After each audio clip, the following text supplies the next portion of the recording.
ये कहानी है भगवान विष्णु के परम भक्त सदना कसाई की। बहुत समय पहले की बात है। किसी गांव में सदना नाम का एक कसाई रहता था।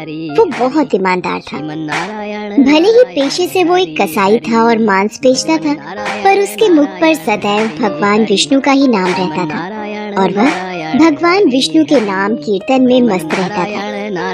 यहाँ तक कि मांस को काटते बेचते हुए भी वह भगवान विष्णु का ही नाम गुनगुनाता रहता था। भजमन नारायण नारायण हरि हरि, श्रीमन नारायण नारायण हरि हरि। भैया जरा 2 किलो मांस तोल देना। अभी देता हूँ भैया।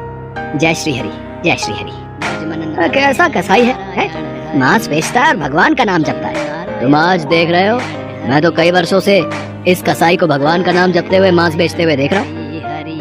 इस कसाई के मुख पर तो सदैव विष्णु भगवान का ही नाम रहता है। लोग सदना के बारे में यही बातें करते थे। एक दिन सदना अपनी ही धुन में कहीं जा रहा था कि उसके पैर से एक पत्थर टकराया। वह रुक गया। अरे, ये काले रंग का गोल पत्थर कैसा? इसे उठाकर रख लेता हूँ। देखने में तो बहुत बढ़िया दिखाई पड़ता है। ये पत्थर मांस तोलने के काम आ जाएगा। आज इसी पत्थर से वजन तोलता हूँ। हाँ भैया, कितना मांस देना है? 1 किलो तोल दो भैया। इसका मतलब ये पत्थर 1 किलो वजन का है। भैया जरा 2.5 किलो मांस देना। अरे ये क्या, ये पत्थर 2.5 किलो वजन का कैसे हो गया? एक बार 5 किलो रख कर देखता हूँ। ये कैसे हो सकता है? ये पत्थर कोई साधारण पत्थर नहीं है। ये तो कोई जादुई पत्थर है। जितना वजन तोलना होता है, ये पत्थर उतने वजन का ही हो जाता है। धीरे धीरे ये बात फैलने लगी कि सदना कसाई के पास वजन करने वाला पत्थर है। वो जितना चाहता है पत्थर उतना ही तौल देता है। किसी को 1 किलो मांस देना होता तो तराजू में उस पत्थर को एक तरफ डालने पर दूसरी ओर 1 किलो का मांस ही तुलता। अगर किसी को 2 किलो चाहिए हो तो वह पत्थर 2 किलो के भार जितना भारी हो जाता। इस चमत्कार के कारण उसके यहाँ लोगों की भीड़ जुटने लगी। भीड़ जुटने के साथ ही सदना की दुकान की बिक्री बढ़ गई। मुझे तो लगता है ये किसी जादूगर का पत्थर रास्ते में कहीं गिर गया होगा और ये मुझे मिल गया। इस जादुई पत्थर के आ जाने से मेरी बिक्री और बढ़ गई है। जय श्री हरि, जय श्री हरि। एक दिन सदना की बात उस गांव के पंडित तक भी पहुंची। हालांकि वो ऐसी अशुद्ध जगह पर नहीं जाना चाहते थे जहां मांस कटता हो व बिकता हो, किंतु जब एक भक्त ने उन्हें उस पत्थर के बारे में बताया तो पंडित जी के मन में उस चमत्कारिक पत्थर को देखने की उत्सुकता जाग गई। पंडित जी, आप नहीं जानते, उस सदना कसाई के पास सचमुच एक जादुई पत्थर है। हाँ, जो अपना वजन सामान के अनुसार ही कर लेता है। एक बार चलकर देख लें तो अवश्य ही वो पत्थर देखकर आप चकित हो जाएंगे। अब तो इतना जोर दे ही रहा है तो दूर से मैं उस पत्थर को देख लूंगा, पर निकट नहीं जाऊंगा। चल देखूं तो आखिर कौन सा जादुई पत्थर उस सदना कसाई के पास है। भक्त की बात सुनकर पंडित जी उसके साथ सदना की दुकान के पास पहुँचे और दूर से खड़े होकर सदना कसाई को मीट तौलते देखने लगे।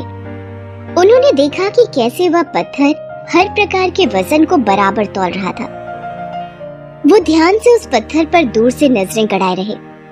अचानक पंडित जी के शरीर के रोए खड़े हो गए। ये कैसे हो सकता है? ये पत्थर तो, मुझे इस कसाई के पास जाकर बात करनी ही होगी। अब पंडित जी, आप और मुझ कसाई की दुकान पर मैं आश्चर्यचकित हूँ। आइए, कृपा करके यहाँ बैठिए। मैं आपकी क्या सेवा कर सकता हूँ? सदना, तुम्हारे इस चमत्कारिक पत्थर को देखने के लिए ही मैं तुम्हारी दुकान पर आया हूँ। या यूँ कहें कि ये चमत्कारी पत्थर ही मुझे खींचकर तुम्हारी दुकान पर ले आया है। पर शायद तुम इस बात से पूरी तरह अनजान हो। तुम जिसे पत्थर समझकर मांस तोल रहे हो, वास्तव में वो शालिग्राम जी हैं, जो कि भगवान विष्णु का स्वरूप है। तुम ये नहीं जानते, शालिग्राम जी को इस तरह गले कटे मांस के बीच में रखना व उनसे मांस तोलना बहुत बड़ा पाप है। भगवान विष्णु का पत्थर शालिग्राम? पंडित जी, फिर तो मैं बहुत बड़ा पाप कर रहा हूँ। मुझसे भूल हो गई। श्री हरि, मुझे क्षमा करना। मैं आपके इस रूप को पहचान नहीं पाया। पंडित जी, आप तो ब्राह्मण हैं, अतः आपसे उत्तम सेवा और पूजा भगवान शालिग्राम के इस पत्थर स्वरूप की कोई नहीं कर सकता। मैं भी नहीं। कृपया करके ये पत्थर आप रख लीजिए। ठीक है सदना, मैं भगवान शालिग्राम की सेवा करने के अवसर को भला कैसे ठुकरा सकता हूँ? लाओ, ये मैं ले जाता हूँ। पंडित जी उस शालिग्राम पत्थर को बहुत सम्मान से घर ले आए। घर आकर उन्होंने वह पूजा अर्चना आरंभ कर दी। कुछ दिन ही बीते थे कि एक रात पंडित जी के स्वप्न में श्री शालिग्राम जी आए और बोले, हे ब्राह्मण, मैं तुम्हारी सेवाओं से प्रसन्न हूँ, किंतु तुम मुझे उसी कसाई के पास छोड़ा। हे प्रभु, क्या मुझसे आपकी पूजा अर्चना करने में कोई भूल हुई है? ब्राह्मण, तुम मेरी अर्चना पूजा करते हो, मुझे अच्छा लगता है, परंतु जो भक्त मेरे नाम का गुणगान कीर्तन करते रहते हैं, उनको मैं अपने आप को भी बेच देता हूँ। सदना तुम्हारी तरह मेरी पूजा अर्चना नहीं करता है, परंतु वो हर समय मेरा नाम गुनगुनाता रहता है, जो कि मुझे अच्छा लगता है। इसीलिए तो मैं उसके पास गया था, और जो भी मेरा नाम सुबह शाम जपता है, मैं तो उसी के अधीन हो जाता हूँ। सदना के मुख पर सदैव मेरा ही नाम रहता है, इसलिए मुझे वो अति प्रिय है। सदना मुझे निस्वार्थ प्रेम से याद करता है। मैं जानता हूँ तुम्हारी ही तरह वो भी मेरा परम भक्त है। ठीक है प्रभु, जैसी आपकी आज्ञा, मैं कल ही आपका ये स्वरूप उस कसाई को सौंप आऊंगा। पंडित जी अगले दिन ही सदना कसाई के पास गए व उनको प्रणाम करके सारी बात बताई। सदना, तुम महान हो। भगवान विष्णु श्री हरि ने स्वयं तुम्हारे पास रहने की इच्छा जताई है। वो चाहते हैं कि उनके आशीर्वाद स्वरूप ये शिला सदैव तुम्हारे पास ही रहे और वे तुम्हारे द्वारा की गई सेवा का लाभ उठाएं। सच पंडित जी, प्रभु श्री हरि ने ऐसा कहा।